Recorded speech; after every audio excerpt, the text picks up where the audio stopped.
welcome back to Movie Review Mom. Thanks for subscribing if you have. If you haven't, subscribe. Also, check out our Facebook group called Movie Review Mom. What else was it going to be called? Be sure and like the video, comment down below, and ring that little bell. It's also down there, and that way you'll be notified every time I upload a new video. Okay, so today the video that I'm reviewing is called The Way Back. This movie is rated R. It's an hour and 48 minutes, and the Movie Review Mom grade I'm giving it is a B-, and I'll explain why. First, I'll give you a quick overview, and then I'll point out some tips for parents, some themes worth talking about with your family and friends, and then things I liked and things I didn't like. So first, in a quick nutshell, Warner Brothers presents a very compelling story of overcoming one's worst self on the road to redemption. It's extremely painful to watch since about 3/4 of the movie displays a man's self-destructive behaviors over and over and over again. It's kind of exhausting, honestly. That man is portrayed in an outstanding, very melancholy performance by Ben Affleck, who reflects on his own personal struggle with alcoholism in real life. It's one of Ben Affleck's best and probably most honest performances to date. He's extremely believable as a blue-collar, everyday man. What's especially poignant is that he has publicly admitted his struggle with alcoholism and his many trips to rehab, and explained that every day is still a struggle. Every drink to not choose alcohol is still a struggle, and you see that in his performance. The movie is not a typical underdog sports movie at all, but it offers a more mature, realistic look at the battle with addiction. Now, if you hate watching people implode by their terrible choices and the consequences, then this movie is going to be painful, difficult to watch, and probably not even enjoyable. It's really more frustrating. So I wouldn't call it entertaining, but I would call it insightful. And by the way, this movie is not related to the 2011 movie, also called The Way Back. Now, some tips for parents. This is a rated R movie, and while there are teenagers in it, the topics and issues are very serious, and the language is horrendous. And in fact, the profanity in the movie is actually kind of a running gag. Ben Affleck's character has a serious potty mouth, which is a big problem for a guy coaching kids at a religious school.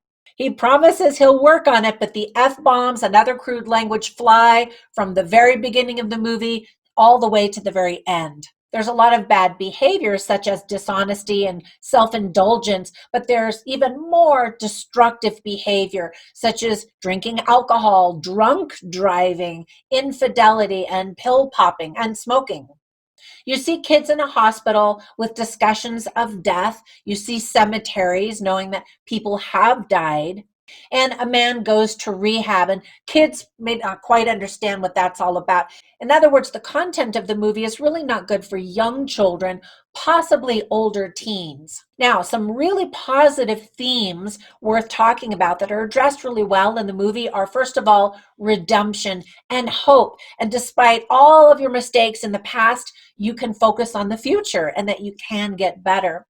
Other themes are respect, family, grief, addiction, choices, consequences, and accountability. And one thing that Jack Cunningham, the character played by Ben Affleck, tells his team, his basketball players, is just do all the little things right. That's to help them improve their game, to go from being a terrible team to actually being able to win a game or two. And while that is commented to the players, it's also commented to the audience that if you want to recover from addiction or past mistakes or failures, just do the little things right every day and you'll make progress. It's a really strong, powerful message. Another thing that the coach, Ben Affleck, does with the team is after every game, the next time they have practiced, the next morning, he asks them, "What did we learn about ourselves last night?" I think that's a great question and a great exercise, of course, for sports players and athletes, but Really, when you wake up in the morning, what did you learn yesterday? How are you going to be a better person today than yesterday? I think that's a great question. And then finally, a therapist who's talking to Jack, played by Ben Affleck, tells him, we can't change the past, Jack. What we can do is choose how we move forward. Bingo, that's the theme of the movie. Now, some things that I really did like about the movie are, first of all, the cast is solid and very believable. They work well together and carry the story. There's actually quite a bit of humor, probably in Act 3, less so in any of the other acts. The other acts are spent with so much drama and so much self-destruction that that's not funny at all. There's something about the way that this story is told that evokes verbal engagement from the audience. Now, that's probably a really polite way of saying that there were a ton of people in the theater where I was watching the press screening who were yelling at the screen and talking to Ben Affleck saying, don't do it. Don't go to the bar. Try harder. And while my husband was kind of annoyed, I went with another friend also, and he and I just kept looking at each other and laughing because we all felt like that. We were all like, stop the bad behavior, let it end, make good choices. And you're going to feel like that when you watch the movie. Act 1 is very slow and painful to watch as we watch Ben Affleck's character go to the bar night after night and have his buddy help him back into his apartment because he's just plastered. And then Act 2 is the same thing. You're like, seriously, we get the message. Let's move on with the story. Then in Act 3, we finally get to see the cliched sports movie that gives us the triumphant scenes that we wanted to see. But wait, there's an Act 4 that catches you off guard. That's where the heft of the movie actually takes an unexpected turn and provides some really meaty insights. Now, for some things that I didn't like.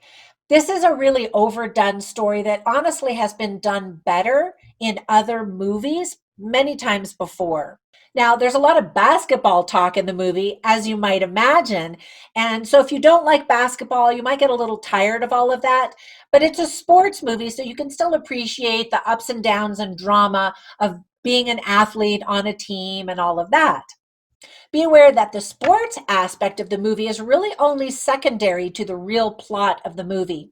I'm assuming Cutter's Beer was paid dearly for their product placement because you see a lot of scenes with Ben Affleck drinking Cutter's Beer in the car, at work, in the shower. There's an exposition scene that tries to tell us what the stakes are so that we care about what happens next. And there is necessarily some exposition scenes just so we know what's going on. In the beginning, you really don't understand why Ben Affleck's character is experiencing so much isolation and depression in his life. Slowly you start to learn it, but still a lot of things have to be told to you because it's not shown as well as maybe it could have been. A few times the camera moved around so fast that I actually got dizzy and had to close my eyes. It happens a few times, not a lot, thankfully, but enough that I was like, ah. Because the movie really focuses on Ben Affleck's character, we don't really get to learn that much about the teenagers who are playing on the basketball team.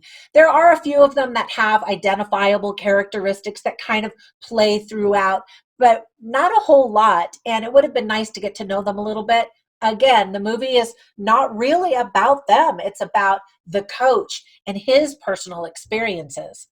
And finally, the friend of mine that I brought with me to the press screening said that he honestly would have walked out during Act 1 because he just can't stand watching people drink and smoke and swear and all of that. And it's not that he's a goody two-shoe, it's just he can't stand watching people destroy themselves and their lives. And that's my big warning about this movie is if you don't think that's a fun movie to watch, don't watch this movie. If you have this in your life and you are going to the movies to escape, don't watch this movie because the movie is filled with that kind of behavior and that kind of drama. However, if you want to have a deep dive into character development, then this is a really interesting movie and some fantastic acting, again, on the part of Ben Affleck.